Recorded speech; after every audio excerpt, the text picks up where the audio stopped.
Ja želim s vama da podelim jedno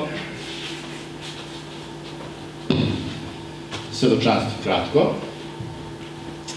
Ja sam Rade, imam 45 godina. Moja žena kaže da imam 13, ali... I Gospodu služim već 30 godina, što je za mene stvarno fantastično. I u tih 30 godina, verovali ili ne, mnogo toga se sa Gospodom proći. I želim nešto, vidim da dosta ovdje ima baš ono što je Gospod meni stavio na srce da vama prenesem, da se to nekako upije u sve vas, jer je veoma bitna stvar. Naime, Psalam 103, dobro poznati psalam, u onom drugom stihu kaže: blagosiljaj dušo moja Gospoda i ne zaboravljaj ni jedno dobročinstvo njegovo, ali ni jedno.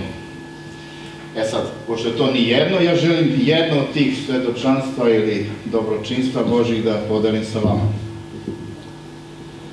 Mnogo dobrote sam dobio od Gospoda, mnogo toga što možda se kaže da je Gospod i meni bio milostiv. Još od malih nogu kad sam krenuo u crkvu, ja sam zamišljao da je hrišćanski život jednostavan, lak i da ću ja tek tako sad da se izborim sa mnogim stvarima. Ali sam zamišljao iz druge strane kakav će moj budući život biti, s kim ću se ja oženiti, s kim ću ja porodicu imati. Ja sam tako razmišljao, želeo sam da imam dobru, vernu ženu. I onda sam naravno, kao i svaki mladić, mlad dečko, krenuo da idem jedan kamp, drugi kamp, jedan seminar, drugi seminar, jedna konferencija, druga konferencija.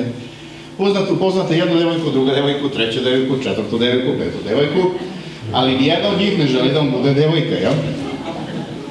I onda tu bude jedan problem u mom srcu što se javlja, a to je, inače i tad sam bio ovako pobolen, da znate. I razmišljao sam u svojoj glavi, to je zbog toga što sam takav kakav jesam. Neće niko, kao da mi Bog sam zaboravlja.